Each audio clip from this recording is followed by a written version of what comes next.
сенсу її відновлювати. Я, все ж таки є 70% площ, які сьогодні знаходяться, правильно? І більше. Ми так не думаємо, що її треба закривати або валяти. Ми думаємо, щоб діти прийшли сюди вчити.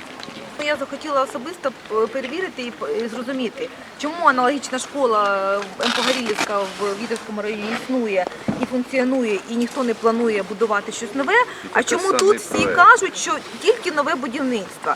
Районна влада, в тому числі з громадськістю, з депутатом місцевої ради, і я, як обласний депутат, був присутній, прийнято було рішення замовити проект реконструкції цієї будівлі на підставі експертного висновку. Експертний висновок оголосив те, що 90% цієї будівлі знаходиться в четвертому рівні небезпеки, це так званий вже перед геть аварійний.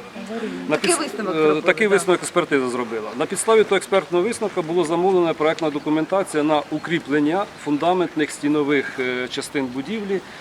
Спочатку проектна організація десь мотивувала тим, що фундаменти будуть всі коштувати в районі 10 мільйонів, і сам проект реконструкції, тобто самі роботи будуть коштувати в районі десь 70-80 мільйонів. Другий етап передбачалося ще до проєктування, і це вже зовнішнє і внутрішнє оздоблення, це каналізація, водопроводи і плюс утеплення будівлі. Весь капітальний ремонт врахували вже. Весь капітальний ремонт, якщо скласти з двох етапів, він би складав порядком 160 мільйонів. Десь так вирисовувалася цифра. І от саме ця цифра, вона злякала всіх. Разработан план вот этой реконструкции, значит, школу, детских садиков и прочее. Туда внесли, например, 36-ю школу, но вот Новобукскую школу не внесли.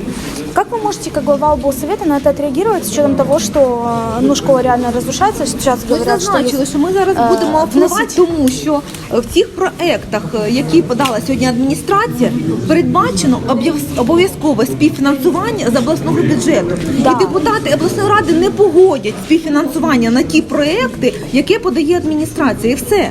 Тобто ми просто не проголосуємо за це рішення, щоб погодити на ті школи, які вже втретє будуються, вибачте. 36-та школа, там вона повністю була здана в експлуатацію, і нещодавно запрошували на відкриття. Тому якраз Новобузька школа проблема. У нас є Доманівський район, добудова нової школи, там, де дійсно діти в районах потребують гідних умов для освіти. І ми сьогодні якраз це питання по школі ставимо дуже різко. Ми багато зробили нібито і не зробили нічого. Розумієте? Ми до цих пір вчимося в орендованих приміщеннях, у 2 зміни. Ми до цих пір ходимо в їдальню через парк. Ми до цих пір, ми зараз в гарних умовах, але у листопаді закінчується договір оренди з аграрним коледжем. У квітні 2021 закінчується договір оренди з педагогічним коледжем. Ми знову будемо приїжджати до вас на комісії, будемо продовжувати.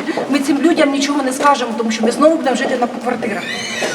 І ми зараз є розгубленими людьми, маяки пішли, це консервація. Вони перейшли консервувати, затягли його ці залізні штуки. Я не дуже розбираюся, я не є будівельником. Але на сьогоднішній день потрібно, мабуть, або ще одне дообстеження. Я не розумію, але це повинні зробити спеціалісти. Я розумію, ми думаємо, що необхідно вже 2 роки залучати експертів і незалежних, можливо, і в судовій сфері, команду експертів. І нарешті я думаю, я буду стояти, мабуть, до останнього, що я дочекаюся, коли цей заклад, будівля, чи це нова, чи це відбудована стара, буде введена в експлуатацію. Ми хочемо мати свій навчальний заклад. Ми маємо високий потенціал педагогічний, ми маємо попит у батьків, ми маємо 84 заяви до 1 класу. Ми маємо сьогодні 36 десятикласників. Ми є конкурентно спроможними. Сьогодні ми потребуємо будівлі школи. Нової чи гарантовано безпечної старої. Сьогодні це значення немає, але школи ми потребуємо.